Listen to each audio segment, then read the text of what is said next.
بسم الله الرحمن الرحيم الحمد لله رب العالمين الرحمن الرحيم مالك يوم الدين إياك نعبد وإياك نستعين اهدنا الصراط المستقيم صراط الذين أنعمت عليهم غير المغضوب عليهم ولا الضالين آمين اللهم صل على سيدنا محمد الفاتح لما أغلق والخاتم لما سبق ناصر الحق بالحق والهادي إلى صراطك المستقيم وعلى آله حق قدره ومقداره العظيم سبحانك لا علم لنا إلا ما علمتنا إنك أنت العليم الحكيم ولقد اخترناهم على العلم على العالمين ربي اشرح لي صدري ويسر لي أمري واحلل عقدة من لساني يفقهوا قولي ولا حول ولا قوة إلا بالله العلي العظيم ورضوان الله تعالى على أصحاب رسول الله صلى الله عليه وسلم أجمعين يا همة الشيخ اهدر لنا بهذا المغدر والتغته بنظرة تأتي لنا بزفر السلام عليكم ورحمة الله نيغي أكسي تي étape bi nga xam ne ci dundu yonent yàlla Muhammad sallallahu alayhi wa sallam bi ko waa Xuraysh si jógee taxaw jàkkaarloog moom ne foog ñu bunduxatal ko ndax du ñu nangu lislaam bii mu bëgg a tasaare mu tasaaroo ci mag ndax ñoom li ñu nekkee niroowut ak li yonent bi indi sallallahu alayhi wa sallam ñoom lan lañ nekkee ñoom lu bon rek yonentu lan lay indi lu baax rek moo tax maxriqa bi seq diggante mbaax ak mbon dafa yàgg sallallahu alayhi wa sallam ñëw nag bëgg a baaxal nit ñi fekk na ñoom bon nañ ba pare ñu ne duñ baax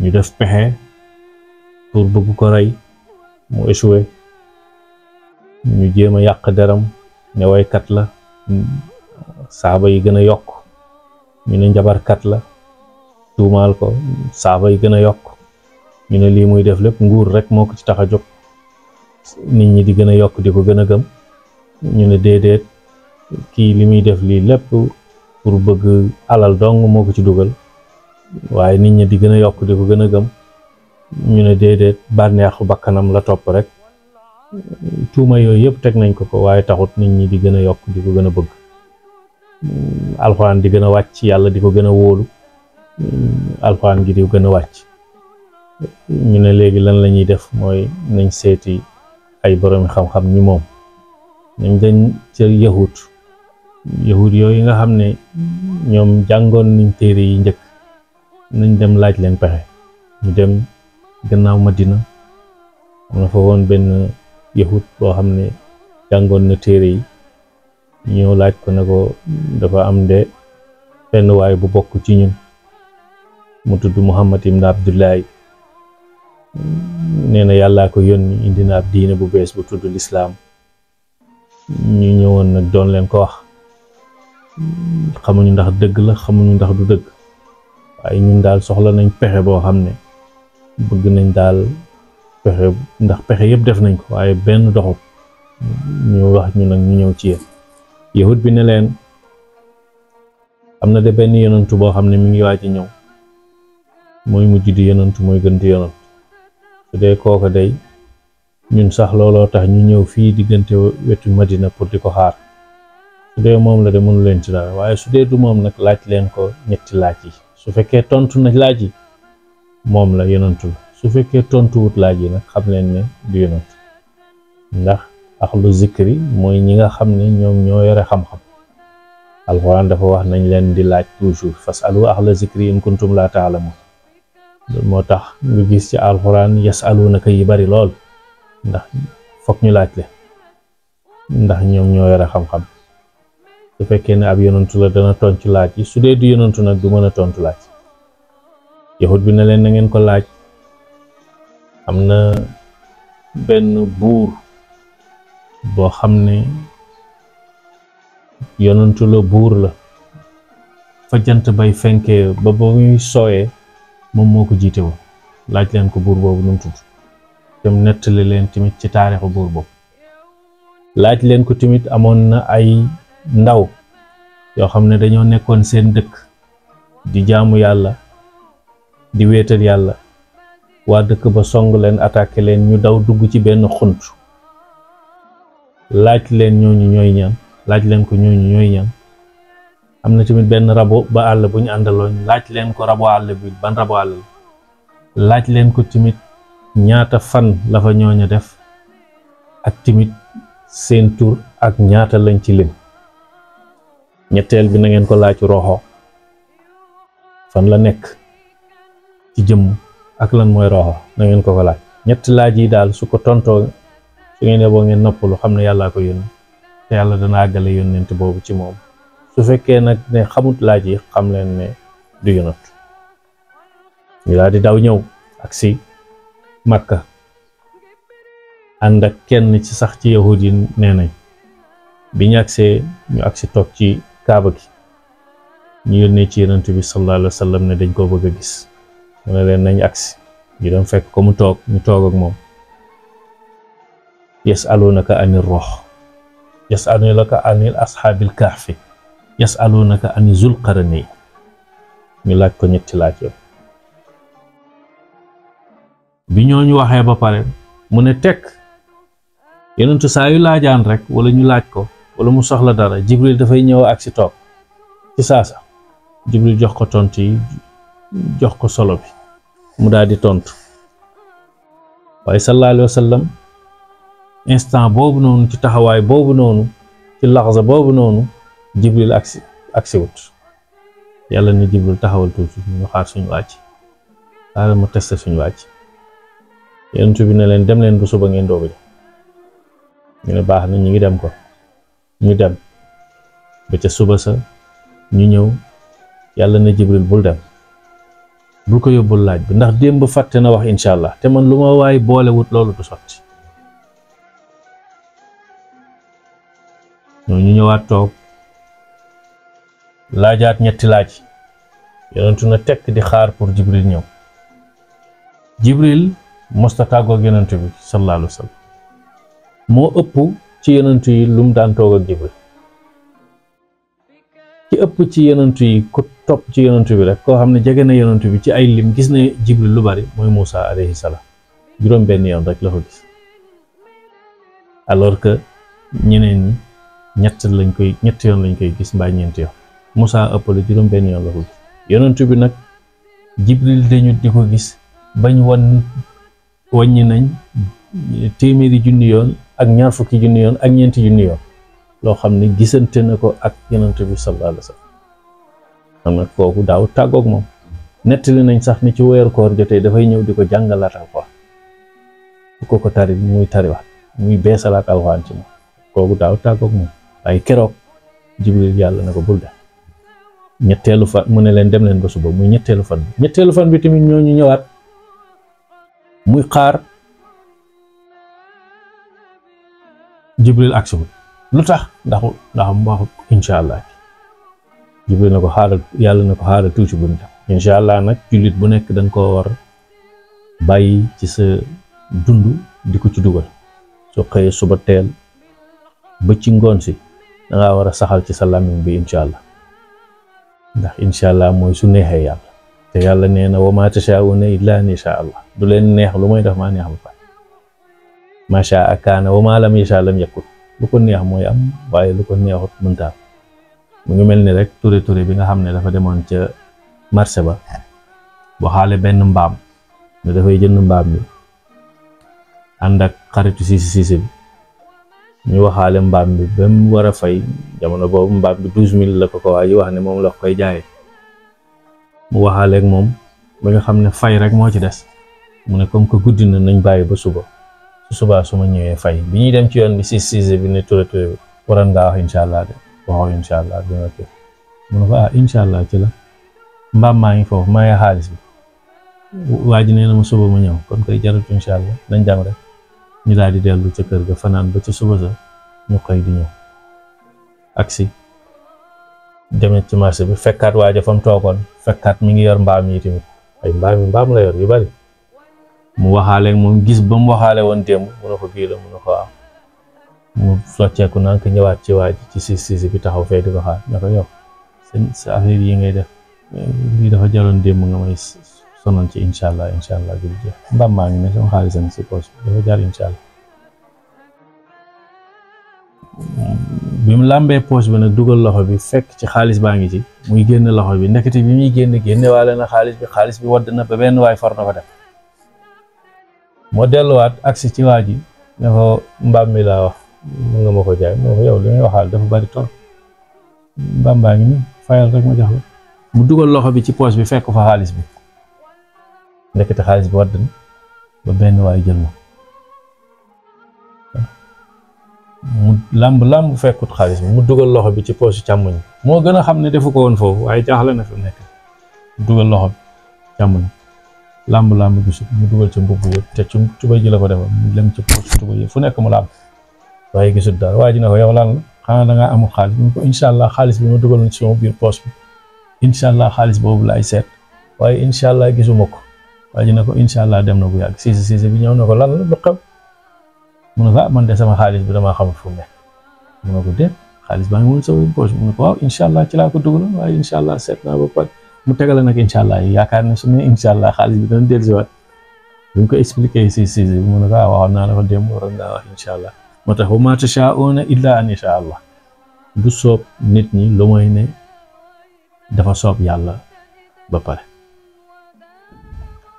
moo tax yonent bi sallallahu alayhi wa sallam jàngale dundam lépp pour jàngal doomu aadama yi la moom du fàtte yàlla mukk waaye yàllaa ko fàtteloo loolu pour ñun suñuy dund ba loolu dal ñu nan lañ war a def moo tax dundam gi lépp jàngale la pour ñun laqad kaana lakum fi rasulillahi uswatun xasana dundam gi mooy suñ seetu ci moom lañuy xoolee ni ñuy doxalee pour mën a jaamu yàlla.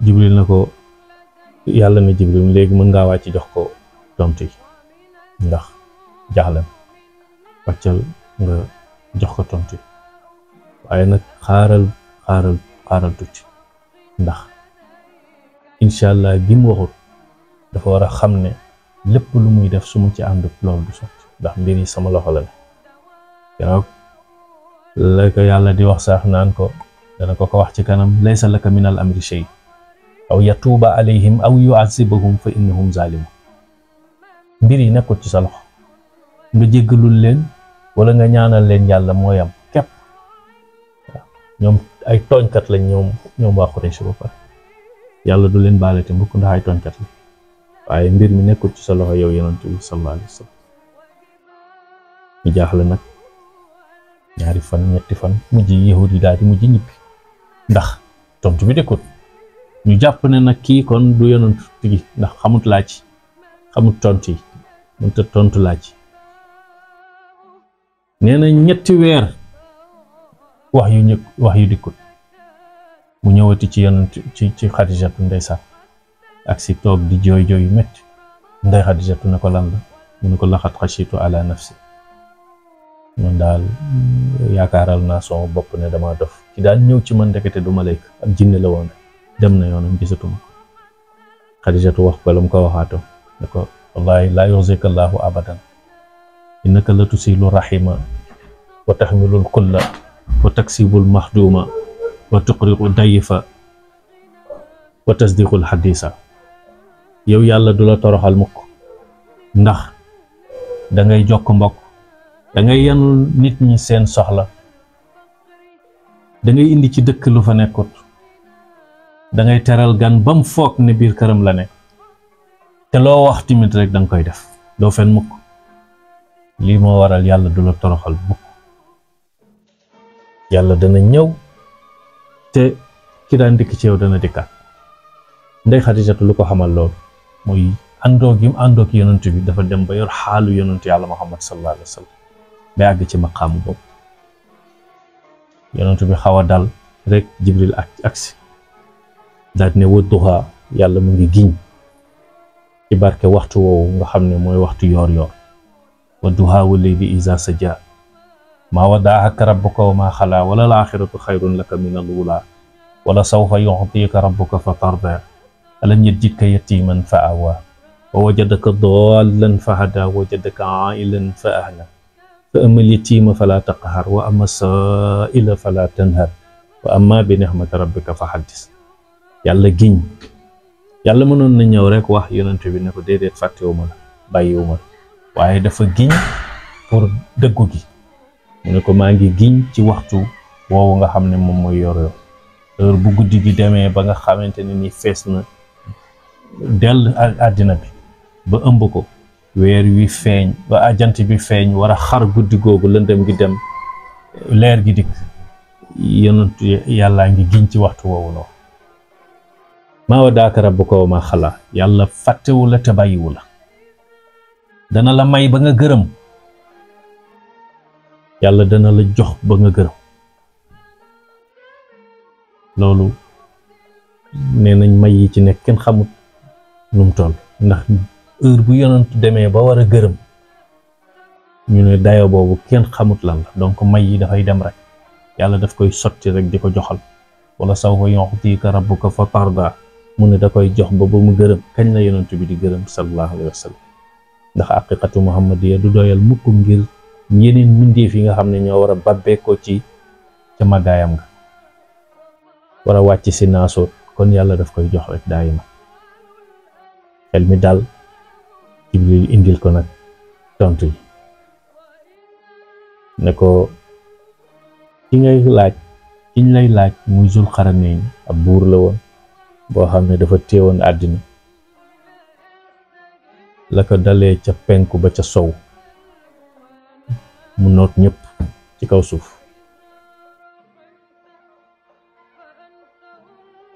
mbiru waa xale yooyu nga xam ne ñoo nekkoon ndaw te nekkoon ca xunt ba, ñooñu ñooy waa asxaabul kahfi. asxaabul kahfi moomu juróom-ñaar lañ woon. rabu àll bi nga xam ne moom lañu àndaloon ab xaj la. nekk nañ ci xunt woowu lu tollu 300 at ak juróom-ñeent. rooxa giñ lay laaj nag wax leen ne leen ar-ruuhu quli ruuhu min amri rabbi, yasalunaka ani ruuhi quli ruuhu min amri rabbi. ñi ngi lay laaj mbiru ruux, wax leen ne ruuhu mu ngi tukkee ca mbiru borom ba. foofu nag mufassiruuna yi am nañ fa benn ixtilaaf.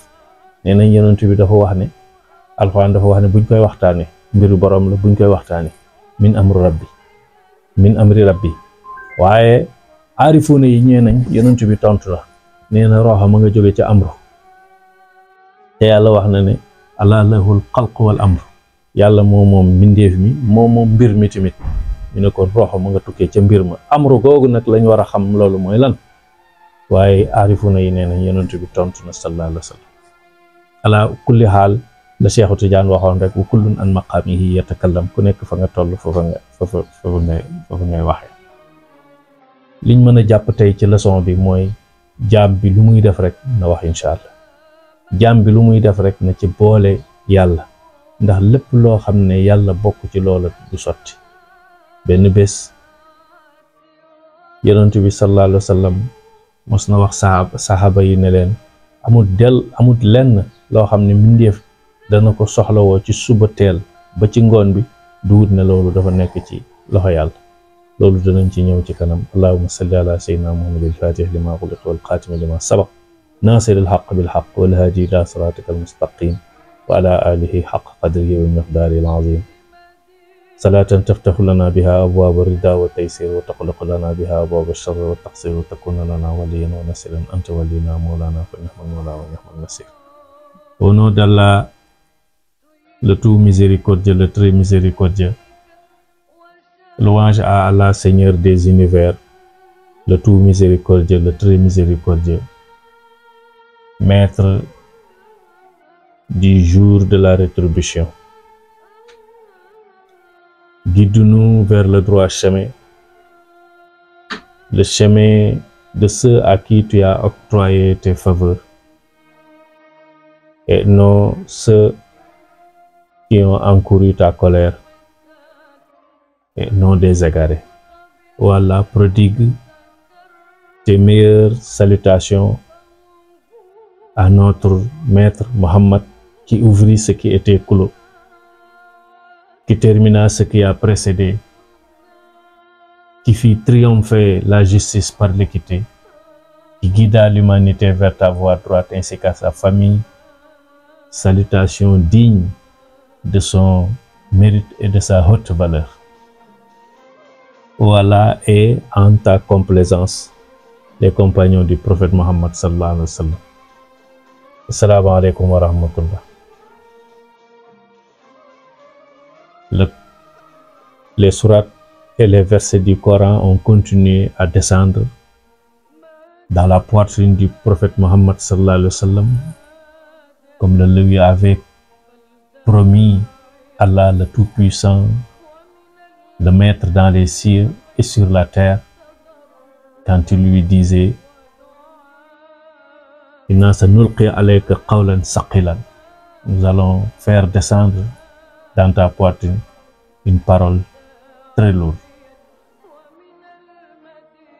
Les versets ont continué à descendre. Les gens de Quraysh sont devenus plus méchants, plus jaloux, plus envieux des faveurs qu'Allah octroyait à son prophète et aux compagnons qui étaient avec lui et à ceux qui avaient cru qui étaient avec lui. Ils ont mis sur pied beaucoup de stratagèmes pour nuire au prophète sallallahu alayhi wa sallam. Ils l'ont calomnié. Ils ont dit qu'il était un poète, ce que le Coran a nié.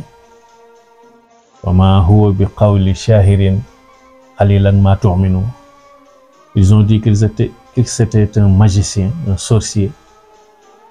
Le Coran a dénié et a dit non quand il dit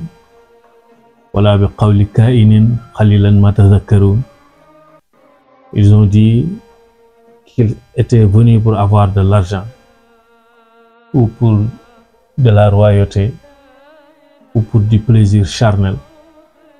Le Coran a aussi refusé en disant que innahu la qawlu rasulin karim. Ce Coran est la parole d'un noble messager envoyé par Allah subhanahu wa ta'ala. Alors ils se sont dit qu'il fallait se tourner vers les Juifs qui habitaient Yasrib et les alentours de Yasrib. Car les Juifs savaient que le prophète allait descendre dans les environs d'Arabie.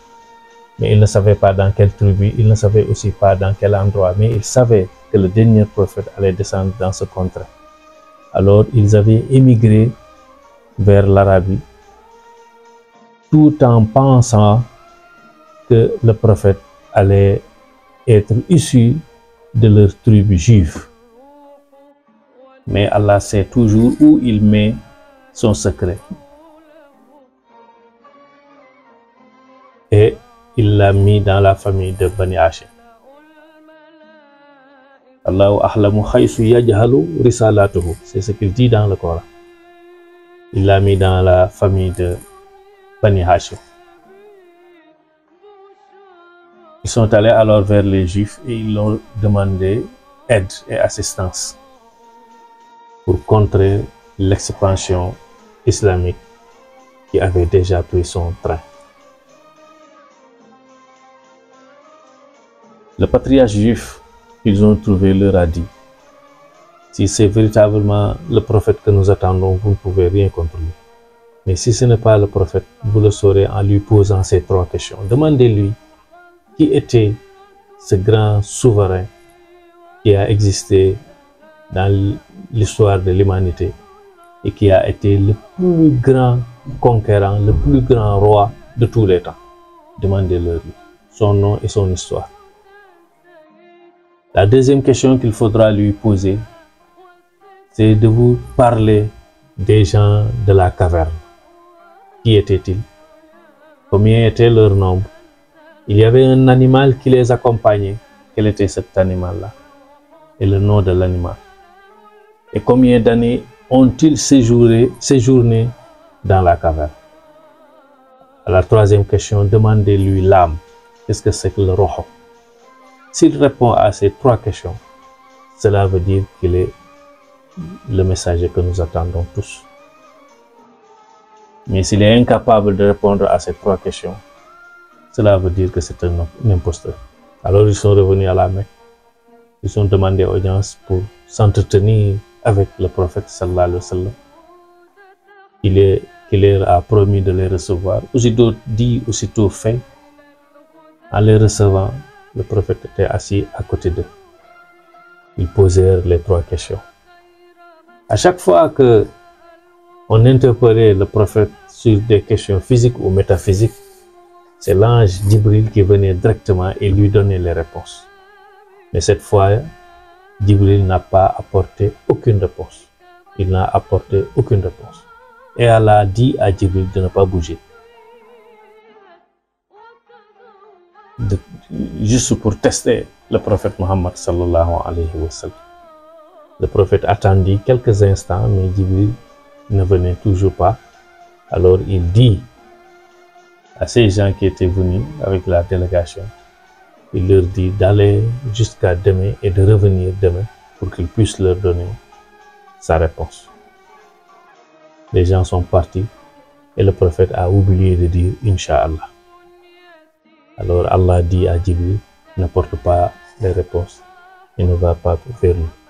Le lendemain, lorsque la même délégation est revenue, ils ont reposé les 3 questions. Le prophète a attendu l'arrivée de Djibril, toujours qu'il ne se montrait pas. Il leur a demandé aussi de revenir le lendemain. Le lendemain, c'est la même chose. Le même scénario s'est répété. Djibril n'est pas venu. Le prophète n'a pas eu les réponses et les gens sont repartis, pensant qu'en fait, ce n'était pas le prophète qu'ils attendaient. Alors que c'est Allah qui a mis ça pour nous donner la position à tenir. Car le prophète sallallahu alayhi wa sallam est notre modèle, notre référence, c'est notre miroir. Toutes les étapes de notre vie, à chaque fois qu'on sera confronté à une situation donnée, la posture à prendre, le prophète a déjà vécu cela, s'est déjà confronté avec cette situation. Maintenant, ce qu'il avait fait, ce qu'il avait dit, comment il s'était comporté, c'est ça notre viatique. Et c'est cela les provisions que nous devons nous munir pour prendre les bonnes décisions face à chaque situation donnée.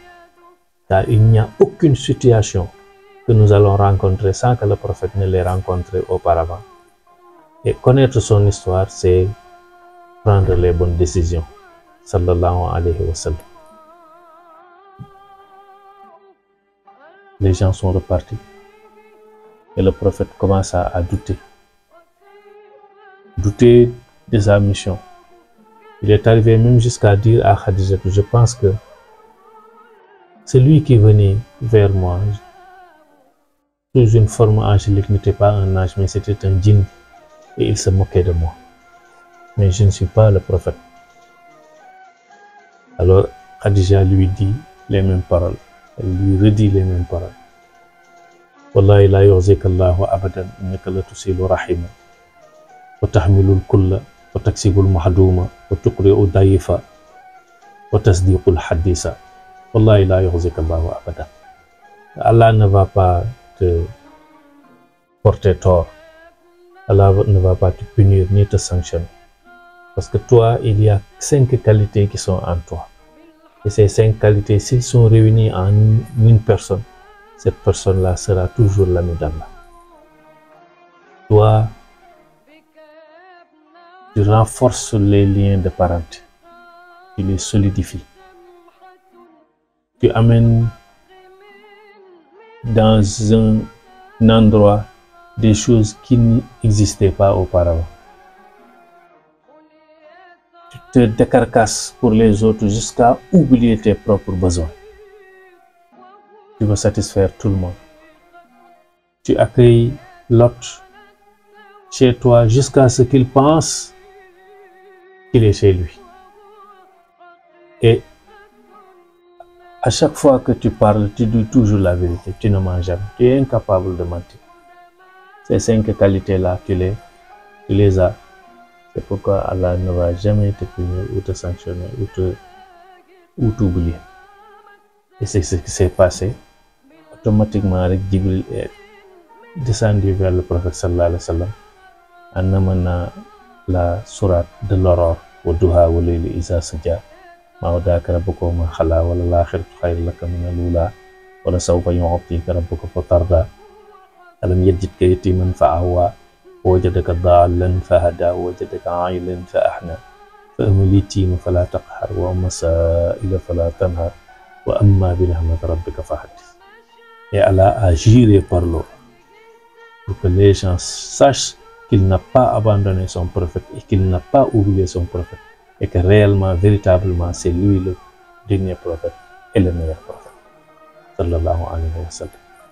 Alors Jibril lui apporta les réponses. S'il s'agissait de ce souverain, cet empereur, ce roi, qui avait conquis toute la terre entière, de l'est en ouest, d'orient en occident, c'était en fait Zulqarnayn. Quant à l'autre question, il s'agissait de lui donner les noms des gens de la caverne, ces jeunes-là qui s'étaient réfugiés dans la grotte pour sauver leur foi, parce qu'ils étaient persécutés. Il s'agissait des gens de la caverne, ils étaient au nombre de 7. Et le chien qui les accompagnait s'appelait Khitmir. Ils sont restés dans la caverne pendant 300 ans et 9 années. La troisième réponse, c'est la réponse sur l'âme. On lui a demandé qu'est-ce que c'est que l'âme. Yasalunaka anir ruh, qulir ruhu min amri rabbi. Il faut dire que l'âme vient de l'autorité d'Allah. Sallallahu alayhi wa sallam a répondu à ces 3 questions.